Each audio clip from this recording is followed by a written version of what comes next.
And then we will dive right on into talking about this season. So I'm going to quickly prep everything behind the scenes because we had so much to talk about. And yeah, so before we dive into talking about this episode, be sure to like, subscribe, and share. All right. Dun, dun, dun. Let's get into it. So the season overall itself, I feel like it is getting better. I'm always conflicted by whether it's getting better or not, but we're still watching. We're also talking about it. So overall, I do think the season is getting better. I do feel like each housewife is starting to bring more of their own storylines to the show, and it's not just like one note, which has been Kyle, Kyle, Kyle. And then also, I think the housewives are calling each other out more without going too dark. Hopefully, it stays that way, that it doesn't go too dark. And they're sort of being like, hey, it's not okay to call somebody an alcoholic. It's not okay to out someone if they have disordered eating, whether they do or not. That's a very dangerous thing to do. And so I do think that in that way, it's getting better. But where I think the biggest area of opportunity or whatever you want to call it is, or what is truly lacking, is that the show isn't fun. I feel like we're tuning in now just to see what's the latest accusation, who is shading who, what's the latest rumor. We're not really tuning in, not because we don't want to, but because it's just not what we're giving. It's not fun. And let me know if you agree or not. If you agree, put it down below. If you don't agree, put it down below. If you do think that the show is fun and light, let me know why you think that so I can see it in a different way.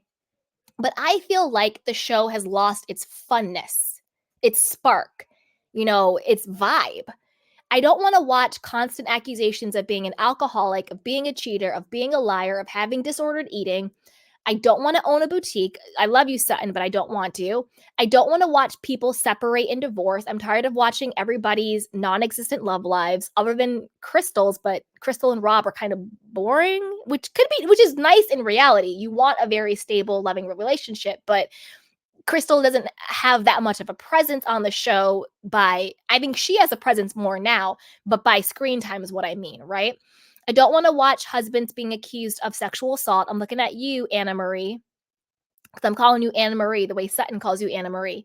You guys need to watch the after show because Sutton calls Annemarie Annemarie. I don't know how she pronounces her name, but because Sutton calls her that, that's what I'm calling her from now on.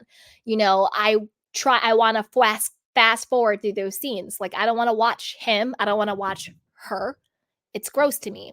I don't want to watch Erica Jane trying to be a pop star at 51. And I'm not age shaming. I just don't want to see her doing it, And I don't want to watch a bunch of teenagers all the time. I'm talking to you, Garcelle.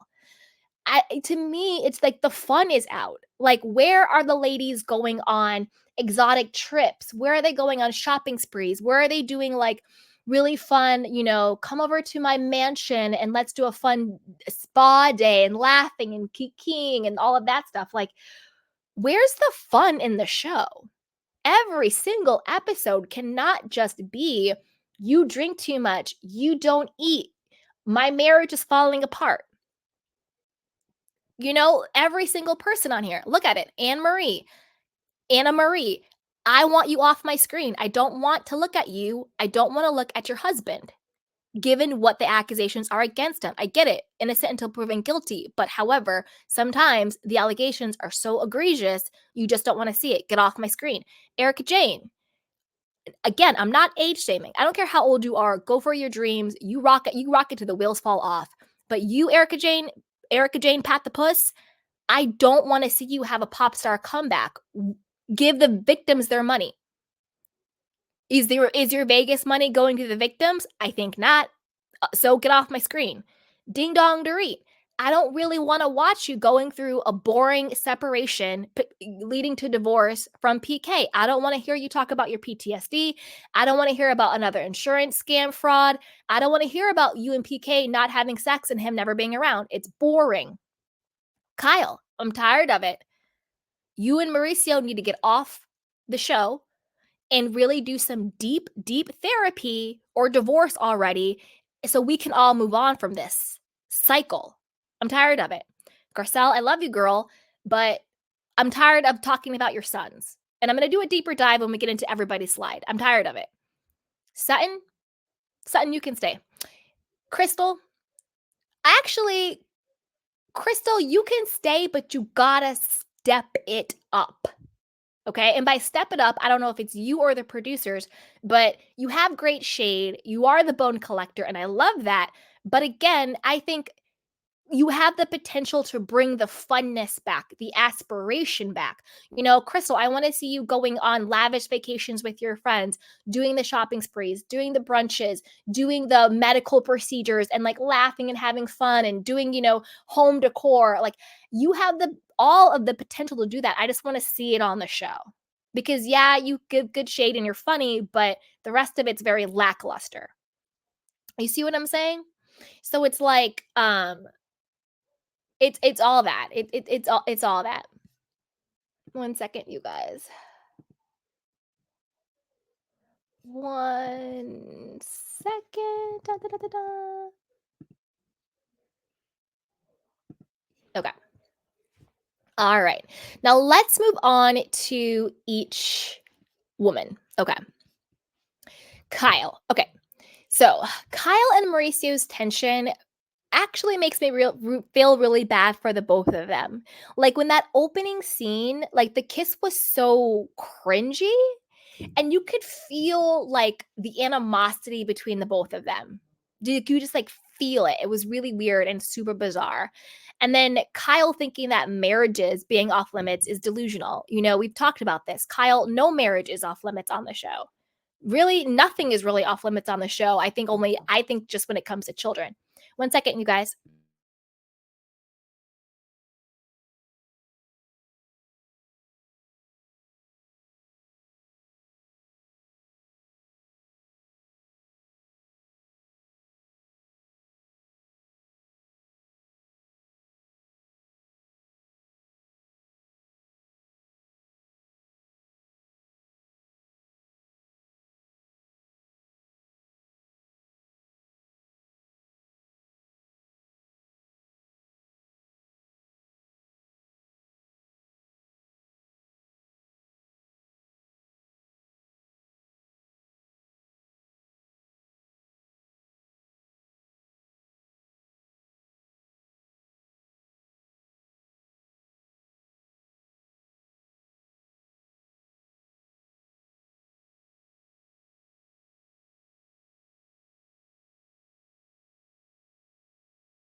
All right, we're back.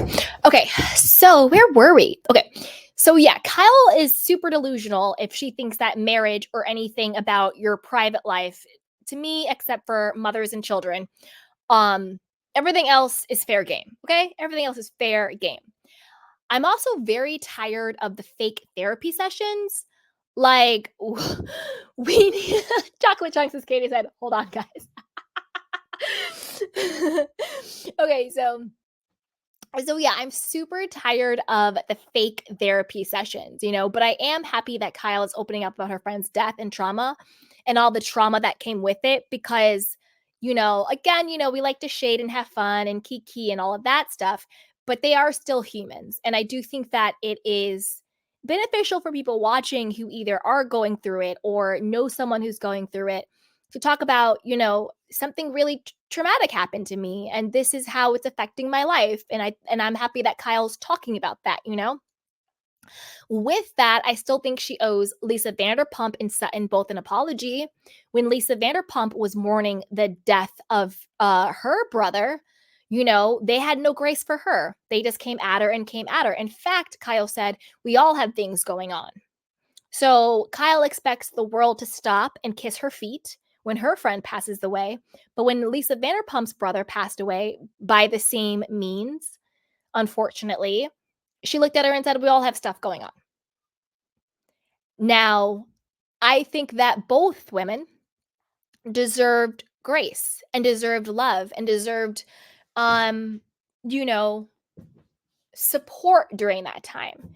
Even though Kyle didn't give it, I still think she deserves it because I think every person deserves that. You know what I mean?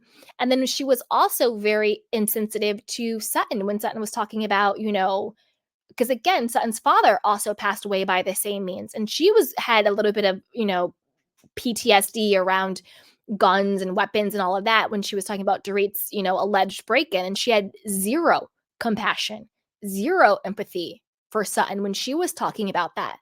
Because, you can heal and you can move forward from things, but when someone that you love passes away tragically and by their own hand, that leaves a mark on your soul, And by a mark, I don't mean that you can't move on with your life and still be happy and still find joy, but it changes who you are, when you go through certain types of trauma. And it would be very big of Kyle. I don't foresee this, but if she actually came out and said, you know what, Lisa, I feel so horrible with how I treated you. You know what, Sutton, I feel so horrible to treat you. That would be amazing. I don't foresee that, but that would be amazing. Okay. Also, our theory is confirmed, it's already been confirmed, but this episode doubled down on that because we've been talking about Kyle's friend's death being the catalyst of her crisis and spiraling. We've been talking about that for like 6-9 months now, forever. But now it's being brought on the show. Now, Kyle bringing Kim to Sutton's party was clearly a strategic move on Kyle's part, because Sutton said, you lost 2 sisters, you don't want to lose a third. The problem is Kyle didn't properly prepare Kim. And she should have kind of filled Kim in before the event. I feel like Kyle just did a very one-sided narrative, like, oh, Sutton's being mean to me. Can you believe she said this to me, Kim? I need you to come and have my back. And Kim, being a good big sister, was like, girl, I got you. Let's roll.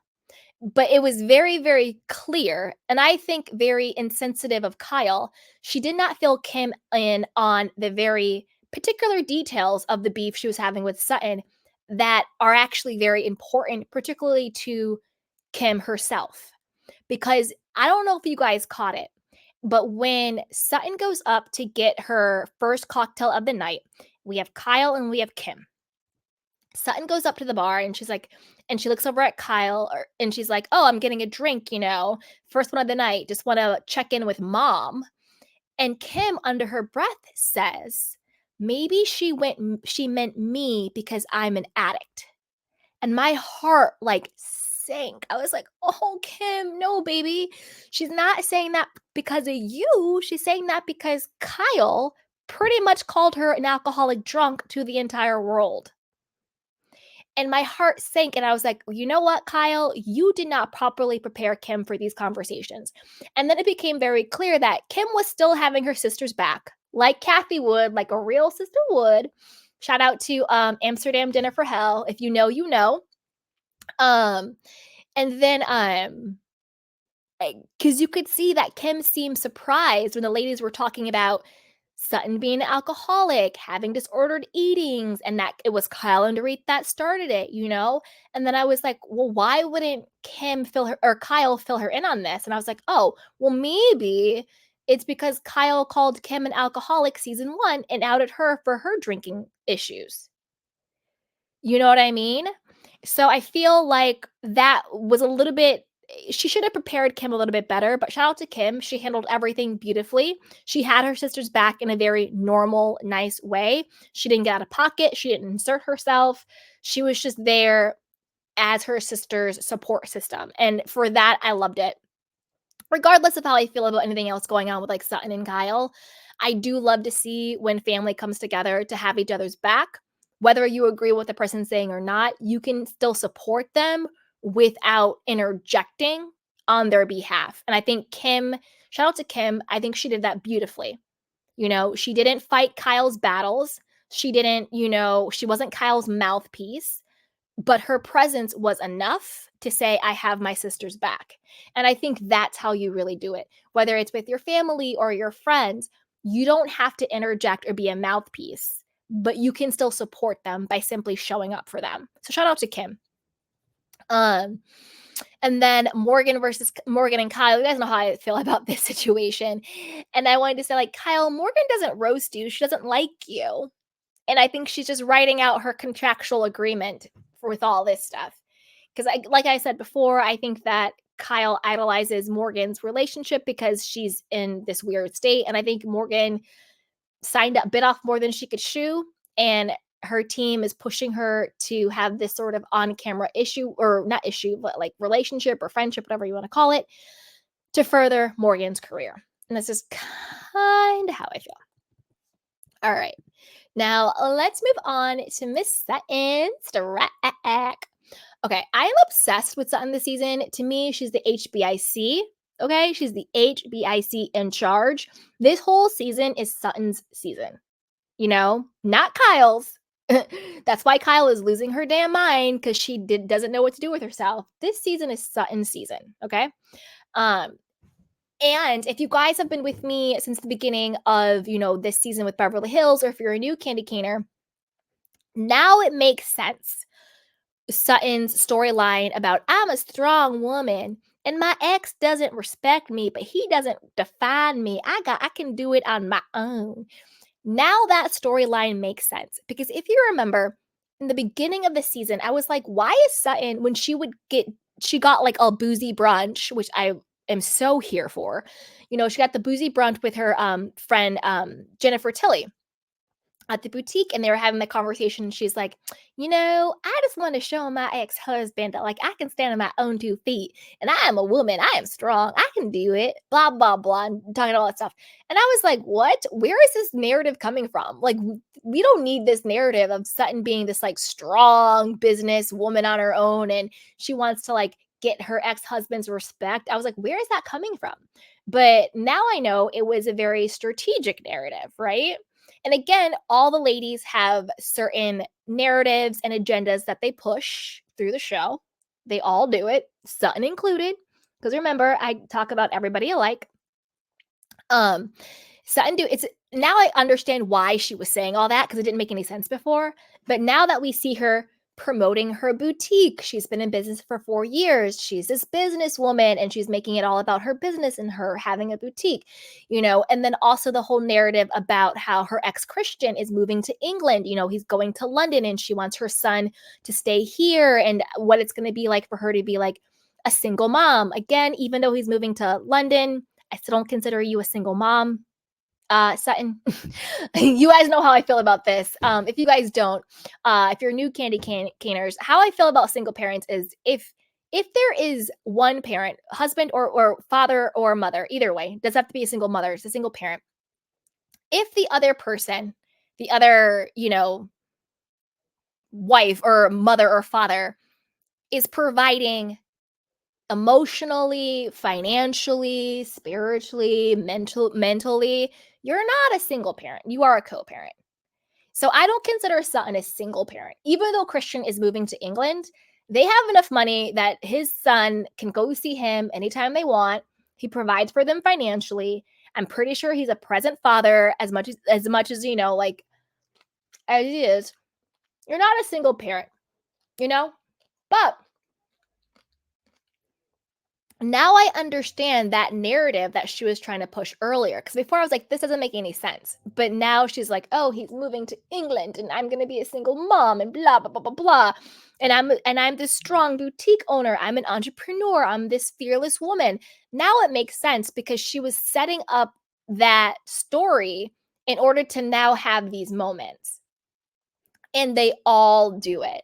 They all do it. So now it makes a lot more sense. Because before I was just like, what are you talking about, son? Okay. Now, I'm going to tell you this. The producers tried to be shady with Sutton, and I loved how she shaded the hell of them back. So remember when she was in the confessional and she was like, "I have my boutique, and I didn't use anybody else's money." And the producer was like, "Well, did you use your spouse's money, your ex-spouse's money to start and upkeep the boutique?" And she was like, "Yes." She was like, "Yes, of course I did." And I was like, "You know what? You damn right you did, because his money is her money." I am so sick and tired of the patriarchy, of other people, of women shaming women, of men shaming women. I don't care. His money is her money, okay? So I loved how she was like, of course, because that is using her money and she deserves every single penny and every single dime. And maybe you guys might disagree with this or agree, put it down below. Again, as always, all opinions and perspectives are welcome here. Um, I don't think that there's any glory in the struggle. I think that there's something to be said if someone has struggled and they've overcome it and they've done it quote on their own, because again I still think Sutton's doing it on her own, which is fine and that's great and that's beautiful, but to struggle for struggle's sake, there's no righteousness in that to me. And I think that it's so horrible when people are like, that's your husband's money, that's your ex-husband's money. You know what, you're damn right, and it's my money too. I'm on a show called The Real Housewives, you know, or I'm just that girl. I hate it when people try and shame women because they're like, that's your husband's money. No, it's the family's money. It's my money, you know?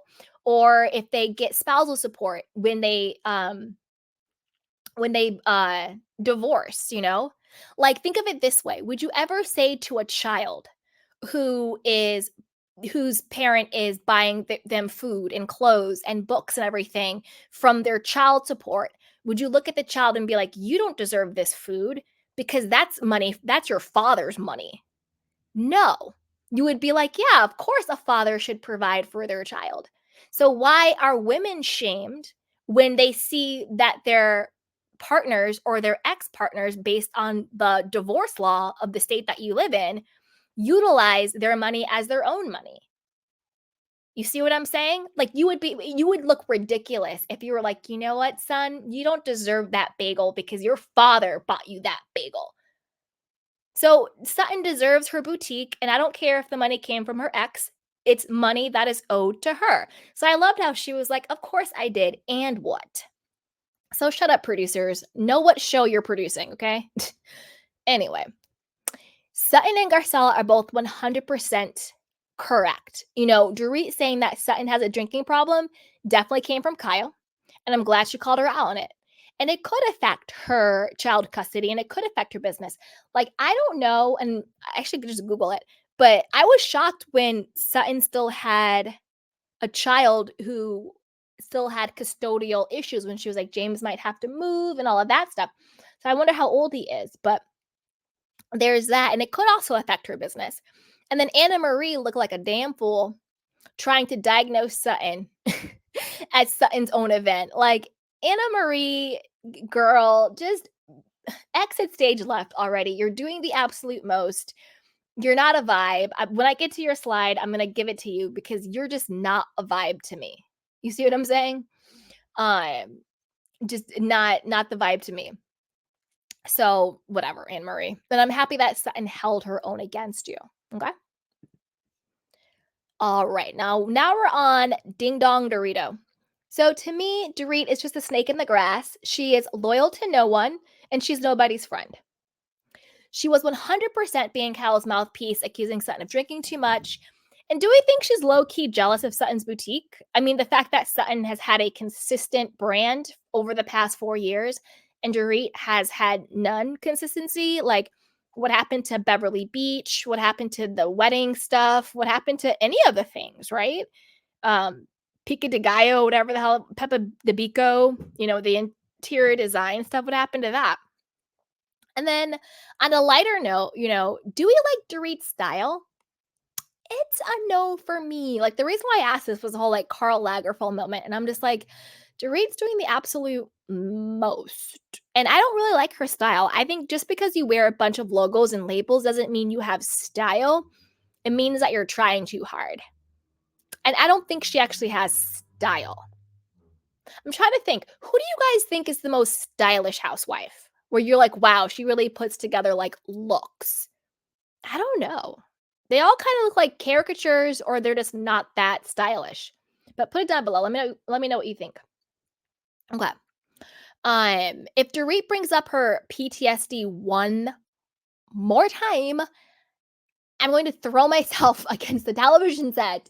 She's like, well, Sutton alerted me that there's going to be 80 people so I can prepare myself. Like, Dorit, what are you talking about, girl? Like, what are you talking about? Like, give it up.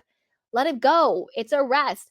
And the fact that she continuously brings it up and I'm not shading anybody who truly has PTSD, obviously, but it seems more like it's performative when she consistently brings it up. I feel like people who really do have PTSD, it's almost the opposite. It's like you don't want to talk about it. You don't want to bring it up. You don't want to seem like you're having trouble. Do you know what I mean? It's almost the opposite when you really have PTSD. It's like, no, no, no, I'm okay. It's fine. And in the back of your mind, you're kind of like freaking out or you're having anxiety. But it's very performative. Like, she lets you know. And I feel like people who are truly experiencing PTSD, they try to almost overcompensate because they don't want it to be so noticeable that they're struggling. You know what I mean? Um, and then Dorit obviously deflected, from calling Sutton alcoholic by saying she added vodka to her coffee, and she never took sorry, it's a typo. She never took full ownership. She just went over and just talked Crystal's ear off in freaking circles left and right. You know what I'm saying? Um, and then why was she enunciating every single syllable with her fake accent? Crystal, did you say that I said Sutton adds vodka to her coffee in the morning? You said Kyle and it was just so weird and bizarre and just the weirdest thing in the world. And I was like, what is going on, Dorit? Are you having a seizure? Somebody call the fake doctor Annemarie. Like, what is happening? What is happening? Ugh. All right, let's talk about Crystal. So I'm very proud of Crystal for speaking up this season. I love her vibe. I love her energy. I love her shade. And I love that she's doubling down and she's not backing down. She's not being two-faced, like saying one thing one time and then saying something other. She's staying consistent. And to me, that's the real testament of a real G. When you keep the same energy in front of all people at all times. The worst to me is a flip-flopper or someone who's very two-faced. So I'm liking that Crystal is keeping the same energy across the board. And I love that. And I love how she like held her own against Kyle and Dorit. And I also love how she told Sutton what was going on. Like, that's a real friend. That's a real G move, to be like, listen, this is what they're saying about you behind your back. And I got you, girl. Okay. Now I'm being super petty, but I don't care. I cannot wait to see the drama between Crystal and Annemarie. Now, I just hope that their drama is light and fun and shady and petty. I don't want it to go to a dark place. I don't want it to go to a below the belt place. I don't want any of that type of fighting where it's like, "Ugh, do we have to go through, like, trauma together to get through this scene?" No, I don't want that. But I do want I want Crystal to, like, get her. I do. I want Crystal to just, like, get her all day, every day, and, like, stay on her, you know? I do. I'm being petty as hell, but that's just how I feel about the situation. But I want it to still be shady and a kiki and fun, not dark. But I can't wait for it, you know? And somebody needs to call her out, little Annemarie. Um, Side note, eh, tangent. I am disappointed in Crystal for disinviting Gertie of Real Housewives of Miami to a holiday party because of Larsa Pippen. You know, Larsa doesn't need another puppet. And Crystal, you don't need to be a puppet or you don't need to be a carrier pigeon, as Dorit called you, for freaking Larsa Pippen. Stay out of it. Stay in your lane, boo boo. The last place you need to insert yourself into is into a fight between Larsa Pippa and Gertie over Gertie's cancer diagnosis. That's not a lane or a swimming pool you need to dip yourself into. Stay out of it. Okay? Stay out of it, Crystal, because I do love you and you're doing great. And I do want production to show more of you. And I do want you to show more of your personal life. I have the same note for Garcelle. We're about to move on to her. But the same note for Garcelle I have for Crystal. I still want to see more of your personal life. Like go to lunch with like 4 of your Beverly Hills friends, go shopping with them or, go do some treatments or a spa day or, hop on the private jet and just go somewhere fun, go on a trip, do something. You know what I mean? Like just do something. I want to see more of that life, even if you just have a party at your place. Something. Okay. Now, Garcelle, love her. Love Garcelle and Sutton's friendship, and they are at their best when they have each other's back. Like 100%, they're at their best. Um, I want to know if you guys think this because this just occurred to me. Do we think that there's something going on with Garcelle in the sense of like, there's almost a sadness to her this season?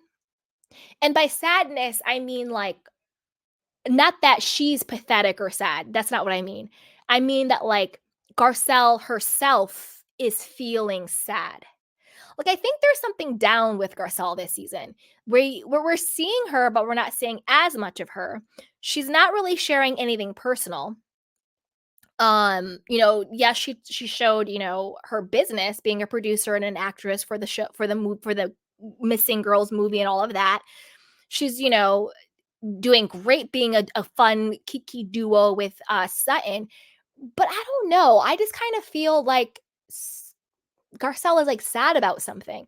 Maybe it's residual sadness over what happened with her children last season. That could take a big toll on you with her children being attacked and she wasn't really protected. Do you know what I mean? So I do feel like there's a certain level of like sadness to her, like there's something going on. But even with that being said, I do want to see more of her personal life. And this might be an unpopular opinion, but I do love Garcelle. But like I said, I tell you guys this all the time. Even though I really like a housewife, I'm still going to give constructive feedback based on my, obviously, just like my opinion. And so I love Garcelle, but when I say I am tired, I mean I am very tired of every scene being about her sons. And don't get me wrong, I love her family. They are beautiful. Her sons are chef's kiss. They are great kids. They're very well adjusted. They're great. But every scene cannot just be either Garcelle and Sutton or Garcelle and her sons. I don't want to watch it. I'm sorry. I've seen enough. Okay? I want to see Garcelle on a date, not her 15-year-old son on a date. And don't get me wrong, I love her children. I love Garcelle. I love Ashlyn. She seemed like a very pleasant, beautiful young lady. But I don't want to watch two 15-year-olds on a date. This isn't Teen Mom. Like, I don't want to watch that. I want to watch Garcelle on a date or I want to watch Garcelle with her very grown friends talking about why she's not dating. You know, that's what I want to see. I want to see some grown folks. I'm not watching MTV. I'm watching Bravo. I want to see some grown folks. I don't want to see her children every single scene. I'm tired of it and I'm sick of it. Doesn't mean I don't like them. I do. I think they're beautiful. And I do love the moments that they do have. I do love how vulnerable and raw they're being. But your complete storyline cannot just be you and your kids. You know what I'm saying? Like, I would rather like the whole scene with Garcelle and her son and Ashlyn at dinner, miss me with that entire scene. Cut that on the floor. What would have been a much more, in my personal opinion, powerful, meaningful, on brand conversation scene would have been Garcelle. It doesn't even have to be Sutton. It could be Garcelle and just like three of her good girlfriends or two of her good girlfriends having wine at her place on watching movies, hanging out, drinking some wine and being like, "Hey girl, what's your dating life like?" "Oh, I haven't got any dates because I'm feeling like XYZB, I go on these dates, they don't work out, or I'm taking a break from dating, or I did go on this date, or I'm kind of seeing someone, or you know what, I'm really struggling in this area, or I'm really excelling in this area." Like that should have been that whole scene should have never even been on, and I'm looking at you producers, should have never been on the freaking call sheet. Like, who is producing this show? Who? Alex Baskin? No, Alex Baskin is out there doing his podcast because he wants to be Andy Cohen now. He wants to have his own show now. Alex Baskin is out doing a podcast instead of producing the show. That should have never been on the call sheet. Let's say I am a producer on the show. And Garcelle come into the room. You've reached your quota for scenes you're having with your children. We need you to show up with some of your adult friends and have some grown women conversations and some keys and some vulnerability because that should not have even been on the call sheet. Those two 15-year-olds should have never been mic'd. It shouldn't happen. The moment, like the scenes that I loved Garcelle. Remember when she first came on and she was did the whole brunch with like Cherie and like all her friends and everything. Those are the moments I'm missing. Those are the keys that I want. Like, why didn't she get together with all of her girlfriends, have like a wine night or a dinner or whatever, and like have them all laugh and talk about their lives and their men and whatever else is going on? I don't need to be on a date with you and your kids. That's just me. That's just that's just how I feel on it, okay? But overall, Garcelle is a vibe, but like I said, something's missing, her personal life. And then I loved Garcelle calling out Kyle and owning what went down at dinner. Very much what I said about Crystal. You are a real G when you keep that same energy across the board. So when she walked up and Kyle was like, wasn't it Sutton who said like this was a makeup ring and blah blah blah? And she's saying you said it. And Garcelle was like, I did say it. And this is why I said it. And I was like, yes, Garcelle, yes. And she owned it.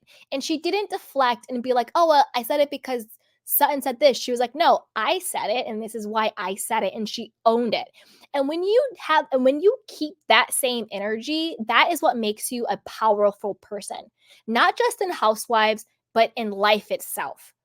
When you are consistent and when you have integrity and when you stand 10 toes down on, I don't mean not being flexible or not taking accountability or not admitting when you're wrong. I don't mean any of that.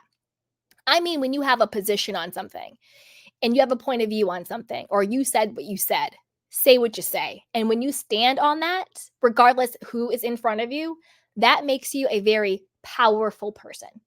And I vibe with people like that. Keep the same energy across the board. Love it. That's also a reason why people are like, well, when certain people are really good and shady in confessionals, but then in scenes they don't say anything, that also makes that person inconsistent because you're like, yeah, well, you're getting the confessional, but you don't actually show up on site. You got to keep that same energy across the board. Okay. Now, speaking of stage storylines and narratives, I called out Sutton for her very strategic stage narrative about her boutique and being a strong woman and showing about, sticking it to her ex.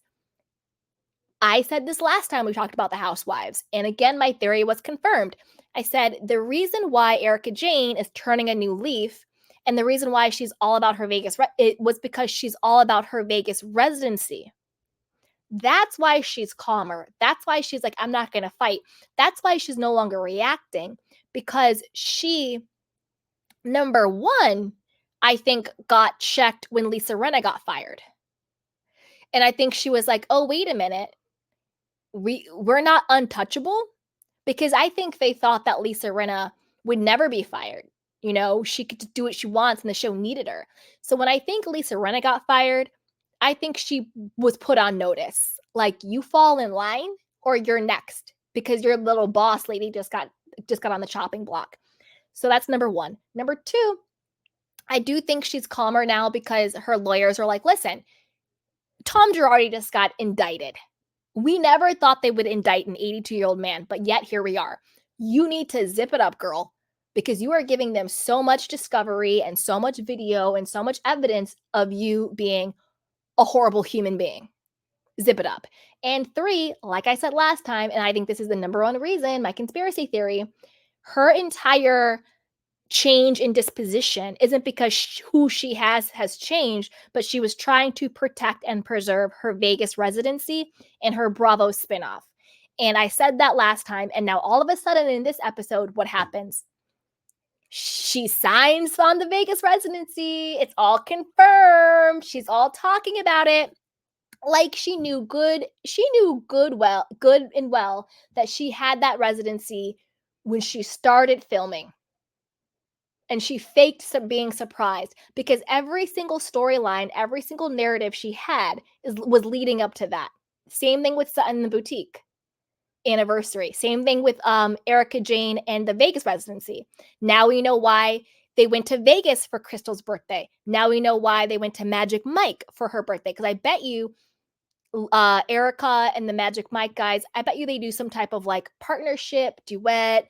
Maybe they come and be dancers. They also, I bet, will promote her show, in Vegas. Those are all of Mikey's husbands and all their friends and all of that stuff. So she's in bed with those people financially and socially. That's why, in my personal opinion, she did set Sutton up at the elevator because she wanted to get them back, and she wanted to make sure that she stayed in their good graces, because that's what she wants. And that got proven this episode because now all of a sudden, out the clear blue sky, she's getting offered miraculously a Vegas residency. Girl, you knew that going into filming, okay?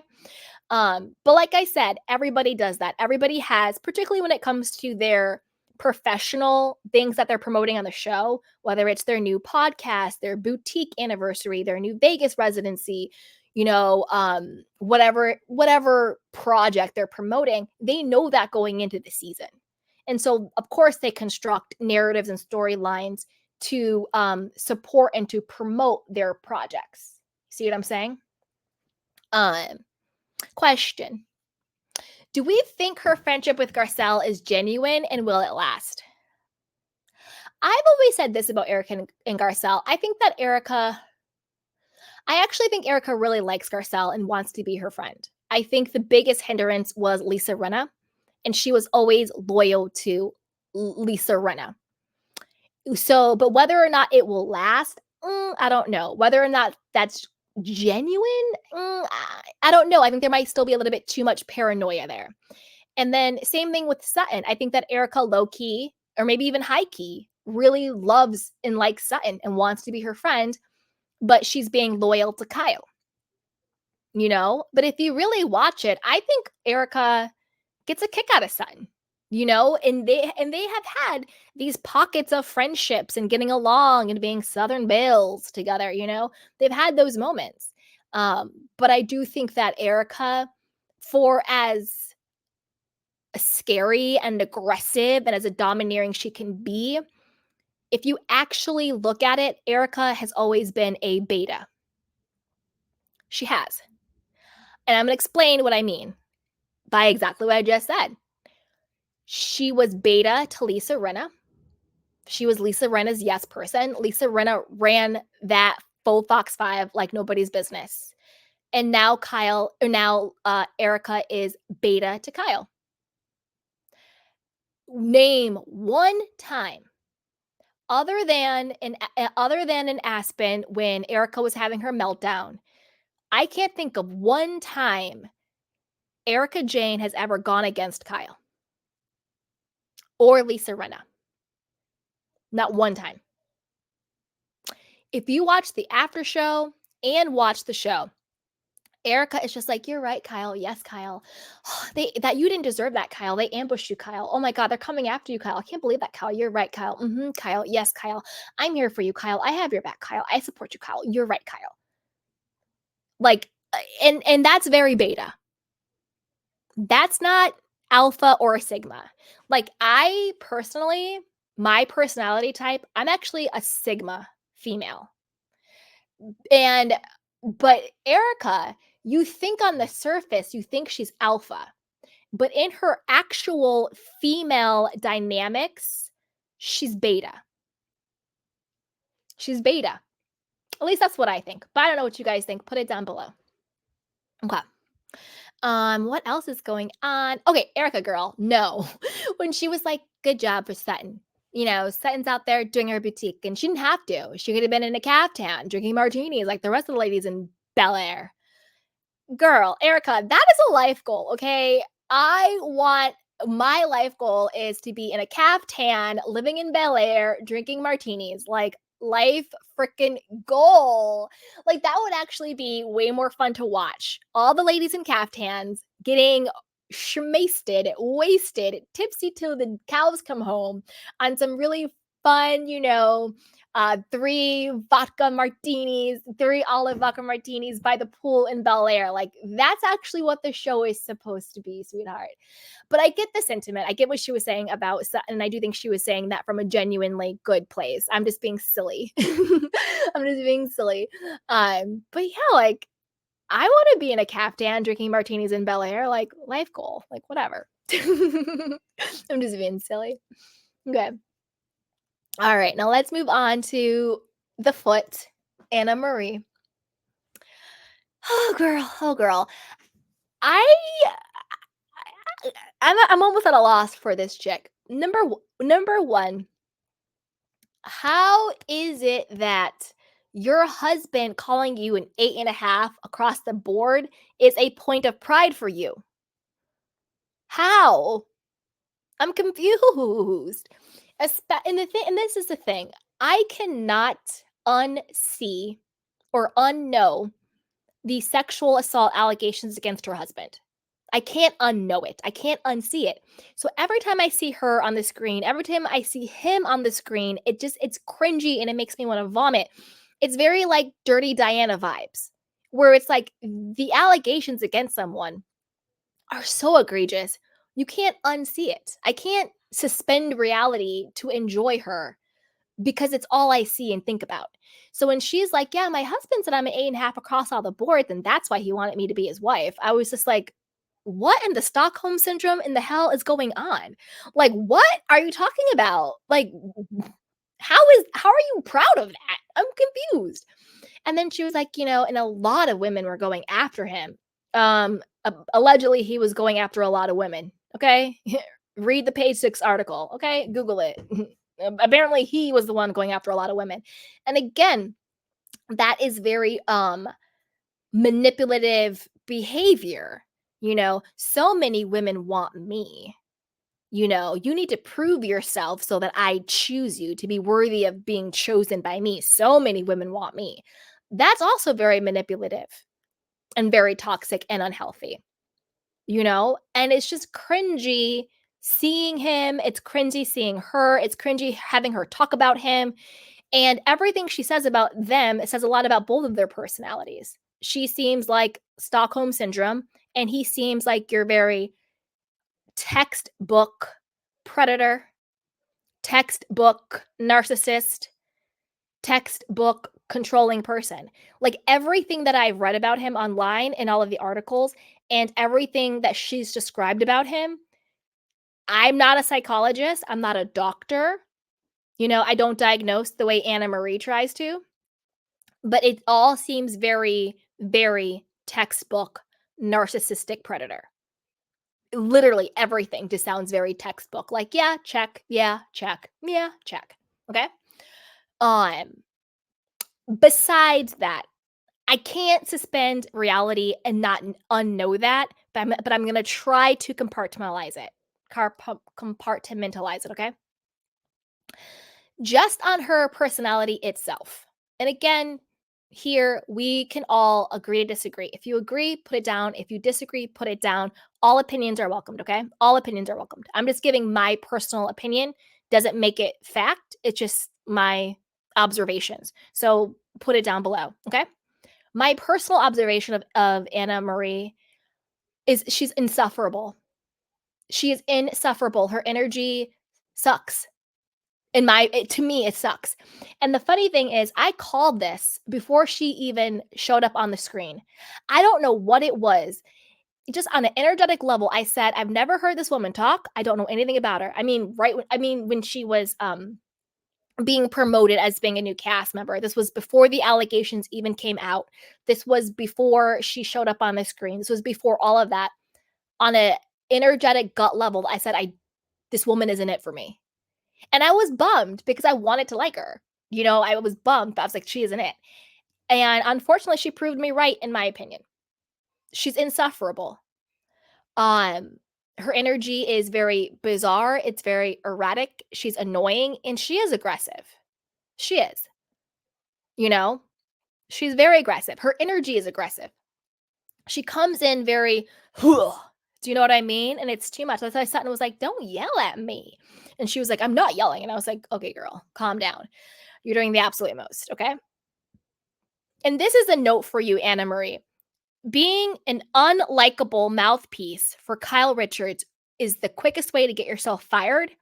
If you don't believe me, call Teddy Mellencamp. Okay? Call Teddy Mellencamp if you don't believe me. This is the quickest way to get yourself fired. She said, you don't eat food. That to Sutton, that was completely out of line. And then she flipped on it. That's why I'm saying she's erratic, because Sutton was like, I eat food. Don't say I don't eat food. And she goes, I didn't say that. And it was like, girl, you literally just said you don't eat food. She was accusing Sutton and saying all this stuff about Sutton without any type of like conversation or knowledge. I don't know anything. I'm just a nurse. I'm an anesthetist. I'm a doc. She said she was a nurse. She was an anesthesiologist. She was a doctor. But then out of her mouth, she said, I don't know anything, but you can't drink on this medicine. And this is what would happen. That this is a symptom. This isn't a disease. And no, having a small esophagus in and of itself is a disease. It's a disorder. It doesn't necessarily have to be a symptom of anything else. And I didn't go to medical, and I never went to medical school to figure that one out, Annemarie. And as a medical professional, not me, her, I'm shocked at the way she came at Sutton, accusing her of having disordered eating. You don't eat food. And then also trying to give her clinical diagnoses without, any type of I don't even know any type of context. That's why Sutton was like, I feel like I'm at a doctor's appointment. Like, what the hell is going on? Like, can you say congratulations? Can you go buy something? Like, what the hell? Like, what's going on? You know what I mean? It's crazy. Absolutely crazy. And then this is the thing. Kyle will set you up and have you look like a damn fool. And then Kyle will just sit there like everybody else looking bewildered. Because when Annemarie or Anna Maria, whatever her name is, Annemarie was going in on Sutton, and we all know Kyle was the one who wound up her back to go in and do it. She was sitting there like, like, what? Whoa, with her fake shocked face. Like everybody else was kind of shocked by it. Like Kyle had not strategically on camera 3 scenes ago had the same exact conversation with Annemarie clowning Sutton. And didn't Annemarie say herself, well, I'm going to have to ask her questions about this? Why? Who the hell are you, Annemarie? Why do you have to ask Sutton questions about her body and her medical diseases or illnesses or prescriptions? Who the hell are you, Annemarie? What do you mean you have to ask her questions about this? I'm super confused. And if you guys watched the after show, Sutton was like, yeah, Annemarie, my quote new friend who I met one time. It's just like, I don't care if you're on a reality show, you're doing the most. You came in too hot, you came in too strong, you came in being a mouthpiece for someone who will not ever have your back or defend you because she sat there clowning you the way all the other girls were clowning you. And you thought you were actually sitting up there doing something, and you just ended up looking like a damn fool. You did. Like, girl. Like, way too much. Way too much. Well, I don't know anything. I'm a doctor. I'm an anesthesiologist. I'm a nurse, and you can't drink on this, and you can't drink on that, and blah, blah, blah, blah, blah, blah. And also, since you're such a medical professional, it's also very, very dangerous what she said. And this, I believe she said this on, she either said this on the after show or she said it in the episode itself. But she was like, no licensed doctor would say that she could drink on this medicine. Like, no licensed doctor would say that. First of all, Annemarie, you're not a licensed doctor. Okay? From what I've heard, you're not a doctor. So have several seats. Number two, you call yourself a medical professional. You should have I don't know what it's called. It's just like, what is it called? Like professionalism, peer courtesy, because you could be setting up Sutton's doctor for some type of medical malpractice or something. Not from Sutton, because I don't think Sutton would do that, but maybe from his other clients. Like, you can't get up there and say all of that and not expect there to be repercussions. That could be medical malpractice. And also, you don't know what her doctor said to her because each person's individual medical care is exactly that, each an individual. So you don't know what the hell her doctor told her. You don't know what she's allowed to drink and not to drink because you are not a doctor and you're sure as hell not her doctor. And it's very dangerous for you to get up there and say no licensed doctor would do this. You don't know what the hell he would do or not do, or she. Very dangerous. I could speculate all day long, but I don't act like I'm a medical professional. I don't work in the medical field, and I'm not even doing that. That's not even something I would say. That's not even something I would say. And I'm just a YouTuber with no medical experience, no ties to the medical field, and I wouldn't even say that because common sense dictates each person's medical treatment, each person's medical prescriptions are specific to that person. So, Annemarie, please have several seats. Please. Please, please, please, please, please, please, please. Like, please. You know, you're doing the absolute most. Nobody asked you to. Get off my you look like a foot. If you were a foot, you'd be an 8.5 according to your husband. And I'm not body shaming you. I'm not shaming you at all. I'm just having a fun kiki, okay? So, calm down, moral police. Yikes. All right, you guys. I want to know what you guys think. Those are my thoughts on this season so far, on last night's episode, and on all of the ladies. I want to know what you think,